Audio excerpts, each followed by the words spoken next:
And now to tragedy in Third Ward. Carbon monoxide poisoning is to blame for the deaths of a man and woman found inside of their home. That's according to investigators.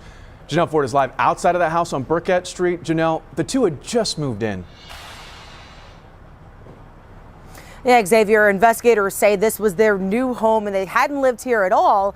And investigators say that the couple had a generator running in the back of the house, and that's what they believe caused this. The family members, they found that couple inside of the house unconscious around 9:30 last night. They called 911. When emergency responders got here, they pronounced the couple dead. Since then, they've been looking into the cause. At this time, they say they don't see any evidence of foul play, and early indications point to carbon monoxide poisoning. Since this is a new house, it's unclear if the couple had a working carbon monoxide detector in the home.